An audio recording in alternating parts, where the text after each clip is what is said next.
Hello, welcome back. Week 3 of summer school. How are you doing? How's it going? Hope you're making some progress. The thing I'm going to talk to you about this week is how to connect with your audience. So, as a quick recap, what we've covered so far is we've talked about the 5 themes that you're going to focus on. So, those are the things that you're going to talk about in your posts. And we're doing that so that your audience gets to understand who you are and what you're about. We've also given you a bank of images to use through the last week's Canva Diva session. So you should have now a bank of story ideas and a bank of image ideas.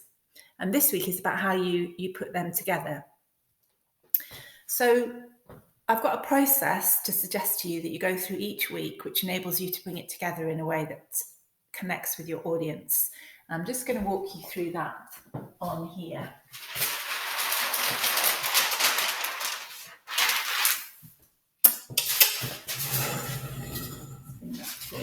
This will be on your worksheet as well. So if you can't see it too clearly here, don't worry, because this is a replica of what you've got on your worksheet.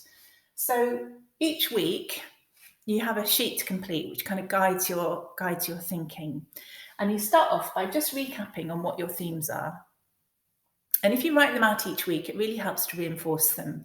There's all sorts of evidence about this, and it seems like an unnecessary thing to do. But I'd suggest you just try it. Fill in this sheet each week when you're doing it. So you reconfirm what your themes are that you're talking about. And remember, one of these should be sales. You're then going to write out who you're talking to. So it's a thinking about who your target audience is, who the person is that you're trying to reach and engage. So, for example, in my case, because I'm trying to, with my building, I'm trying to attract people who run small businesses. I have in my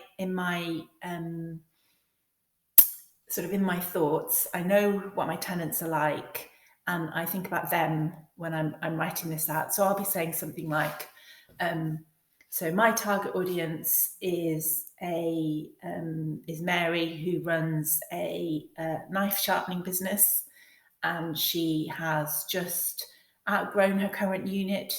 She's looking to make a move somewhere else. She wants to be moving somewhere which is friendly. She lives in the southwest of the city. She needs to have 24-hour, 7-day-a-week access because she's got kids and she needs to work. So, I've got all these kind of details and understanding of who it is that I'm trying to target. So I write that out. And each week, you'll find if you write it out each week, you're developing your understanding of who that is. And your picture grows stronger and more vivid to you, and you expand on it and you think of new areas. So I'd encourage you, again, it seems like it's an unnecessary thing to ask you to do, but I would encourage you, write it out each week. Who is it that you're talking to? You don't have to give them a name like Mary, but it's really recommended. A lot of people do give what they call their customer avatar a name. So write that out. Then this is the key bit. So I want you to think about what's happening for, in my case, Mary, this week. Make it really real.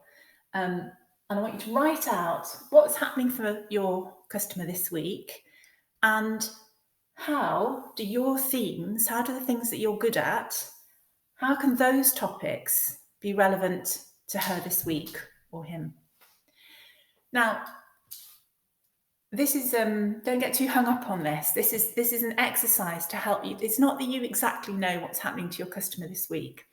It's more that you are taking care to produce content which could be really useful to an individual. If you create content on your themes which is too generic, it won't catch people's attention. It won't speak directly to an individual person. And that's what you're after with the social media. You're after content which is engaging and valuable for the individual that's receiving it. Going back to what I said earlier on in the summer school, think about it as a conversation. Don't think about it as using social media. Think about it as a conversation between you and one other person. And how can you make that conversation worthwhile for the person you're talking to? So, for example, this week, I'm thinking about one of the things that is going on is we're all adjusting in businesses to COVID regulations and how we make that work for people coming back into the offices.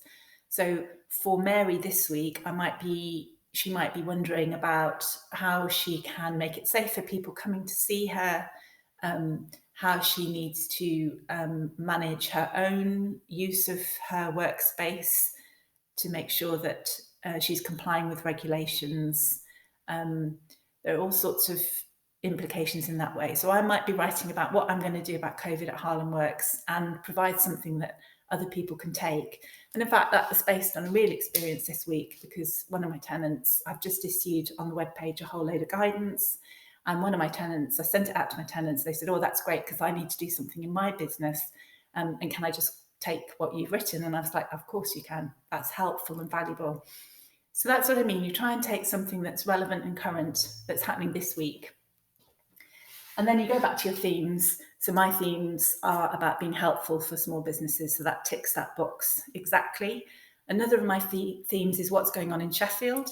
And actually, for example, in Sheffield, they've just released another application round for grants. And so I'm going to make sure that I talk about that on my social media.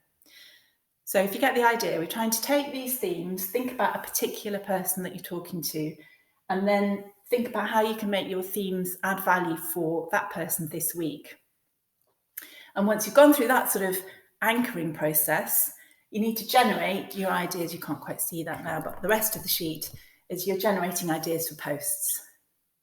So if you go through this exercise, you'll end up with topics for posts, which are on theme, relevant for your audience, and that's what you're after. So the next stage is that you go and you find the image to match your post.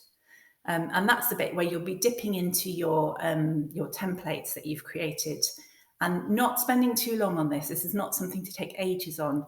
Probably the biggest challenge is to think about the picture that goes with the story.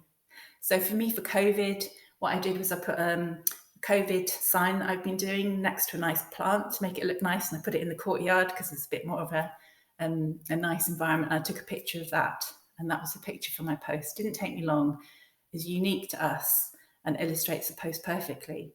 But equally, I could have gone on through Canva and looked at the Canva templates for COVID posters. There are lots of those around, but I just tend to like to use photos.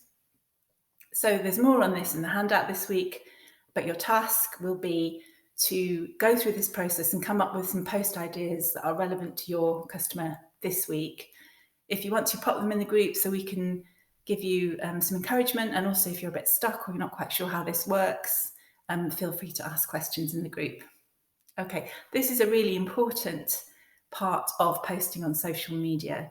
This is the bit that helps you really provide value for people, and not just to be background noise. And then, you don't just want to be posting about stuff that is not giving people something they're interested in. So this is the bit about connecting with your audience. So do the exercise, post in the group to share and ask any questions. And I hope that you find this helpful and makes sense for you. Bye.